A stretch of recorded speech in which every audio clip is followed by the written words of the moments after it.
While the most common reported tragedies on steamboats involve boiler explosions and fires caused from burning embers from the firebox or the tipping over of oil lamps, the most common tragedy was the result of sinking, caused from the collision with a snag or a sawyer. During times of floods, silty sandy soils would build up near the banks of a river, forming a natural levee on top of a clay strata. The topsoil is well drained and during a rain can hold moisture to be used by the agricultural plants and natural ground cover. During a heavy rain, when the ground reaches saturation, the water actually flows down to the clay layer. When that occurs along the sloping bank along the edge of the river, the water will actually drain down slope between the sandy, silty strata and the clay. The flowing water not only lifts the soil up, it also lifts the vegetation, including trees, and carries it right down into the river. When those large trees with wide pedestal root systems get to skiing down those slick clay slopes, they really get the speed and momentum up until they actually shoot out into the middle of the river. Once in the river, the root mass drops and anchors the trunk down, leaving the limbs and treetops sticking out like teeth just waiting for a boat to come along. A tree that sits still is a snag, and one that moves in a current is a sawyer. In 1824, the U.S. Army Corps of Engineers began clearing the snags from the western rivers to make the waterways safe for navigation. Henry Miller Shreve, having years of experience as both a riverman and a designer of western river steamboats, in 1821 began developing a boat for the clearing of snags from the rivers. The boat was designed like a catamaran, with twin hulls, each having its own engine and paddle wheel. They were spaced far enough apart to allow the boat to straddle a snag, and were connected together by iron sheathed beams. There was also a beam called a butting beam connected to both hulls that was used to ram the snag and push it up as high as possible. Cables would be attached to the snag, and then the snag would be towed up onto the deck with a steam-powered windlass winch. The snag would then be sawed into small pieces. The dry wood would be used as fuel for the engines, but the wet wood in small pieces, now rendered safe, would be tossed out into the river and allowed to wash out to sea. Shreve named his boat the Heliopolis, after an ancient city in Egypt where Cairo stands today. Between 1824 and 1841, Shreve was appointed by the Secretary of War to serve as superintendent of Western Rivers improvements. The Heliopolis proved effective for removing obstructions on the Mississippi, Ohio, Cumberland, Arkansas, Tennessee, and other major rivers. Other snag boats were being built, and when a sizable fleet of snag boats became available, Shreve was given the greatest assignment of his career. He was ordered to remove the Great Red River Raft. The Great Red River Raft was the largest log jam ever recorded. It was believed by physical geographers and hydrologists to be over 1,000 years old. The Caddos that made the river their home believed it had been there forever. The log jam was about 35 miles long, and the Caddos believed it crawled upriver like a snake. What was actually happening was the lower end would become old and rotted, sloughing off old materials at approximately the same rate the upper end would add new materials. The rate was about 1 mile per year. The materials that made up 90% of the log jam was cottonwood logs, with a good portion of the other 10% being willow and river birch. A large part of the log jam was covered in silt and sand, and had cypress saplings growing from the soil. A man could walk across the log jam on what looked like land, but the river could be heard flowing below. The log jam maintained its constant growth by backing water into the batcher woods, or forest vegetation living on the alluvial deposits on the river between the low water mark and the high water mark. Once the water level rose, then remained stable, the vegetation, which needed to be on dry land most of the year, would die and collapse into the river. The more timber fell into the river, the more the river valley flooded. When a river spills its water over the banks and into the valley, the heavier sediment suspended in water would fall out of solution, as the water no longer moves enough to keep the particles suspended. Those large particles are the sand and silt particles, and they create the high ground along the side of the river called the natural levee. Those soils drain well and are the best soils for crop cultivation. The smallest particles fall out of suspension near the edge of the river valley. Those are the clay particles.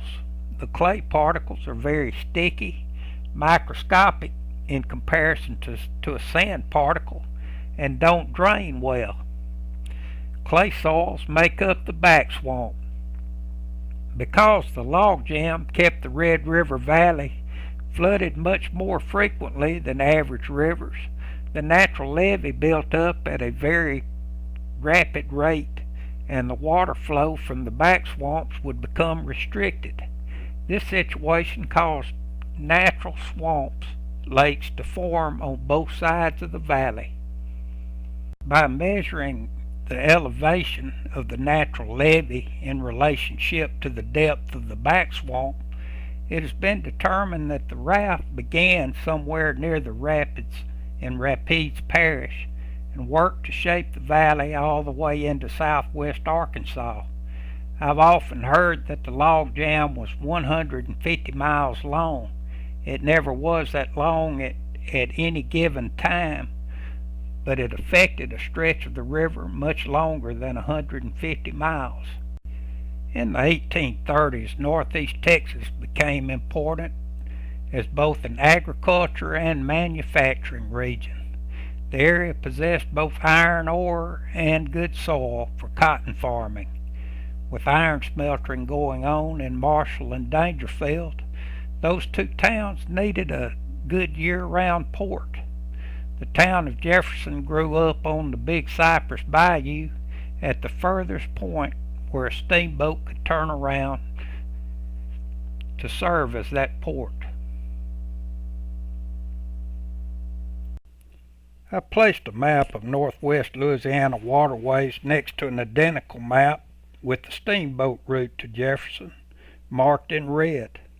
The steamboats would leave the main channel of Red River upstream from Natchitoches and traverse around the log jam by traveling up Bayou Pierre to a flooded plain which steamboats would cross, passing the section of present-day Shreveport known as the Highlands, then into Cross Bayou.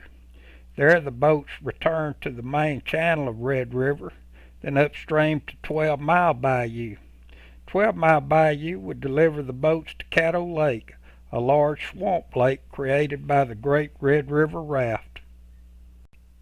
This is a map of Marion County with the steamboat route to Jefferson marked in red and blue. After crossing the lake, the boats would go up Big Cypress Bayou, where boats had to line up and wait. The bayou became so narrow that two boats could not pass one another.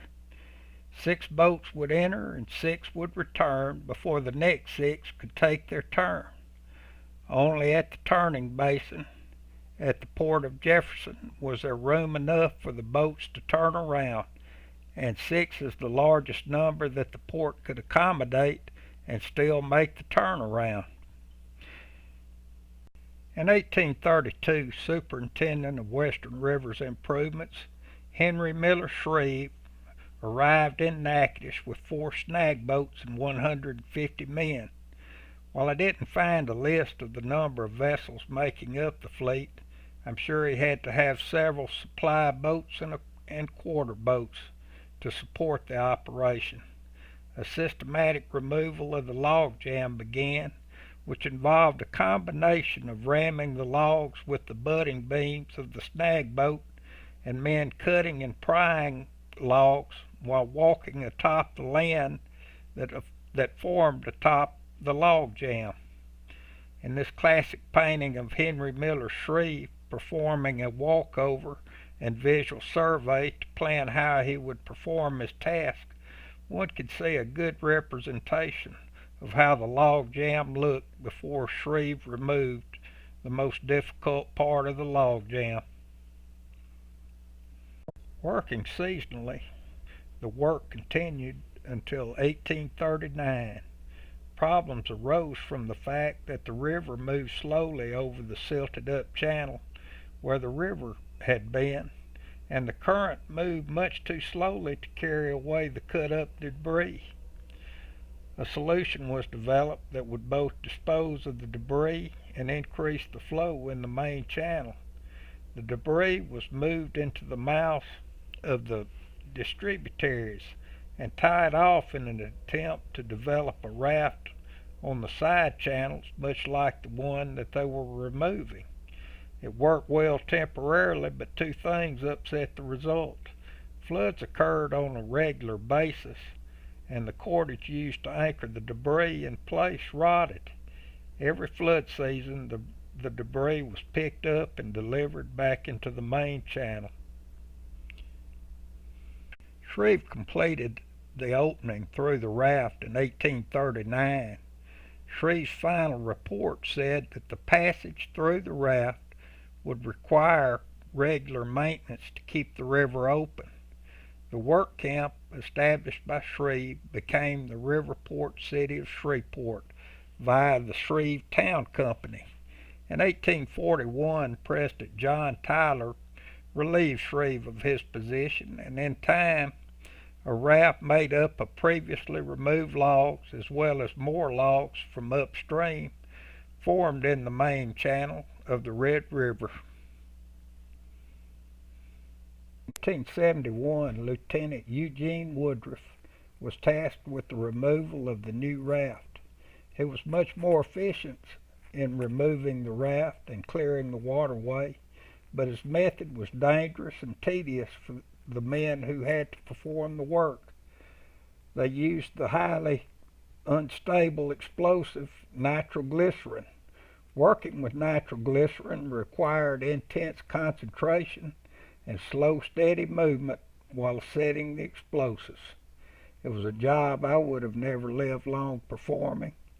Dynamite, a very stable form of nitroglycerin, was invented by Alfred Nobel in 1869. It soon became available, and the job became much safer.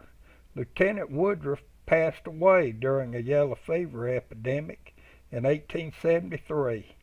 His brother George took command of the project, and within the year the mission was completed, with no reoccurring formation of the raft.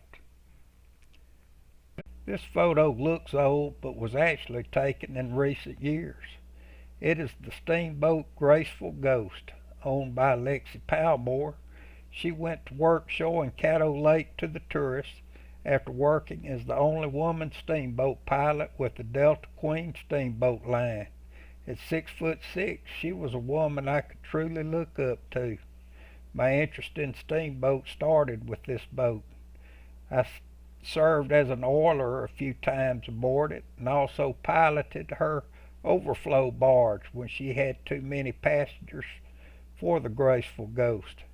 At the time, I was working 3 days a week as a pilot on tour boats and 3 days a week on mule-drawn wagons, giving tours of Jefferson.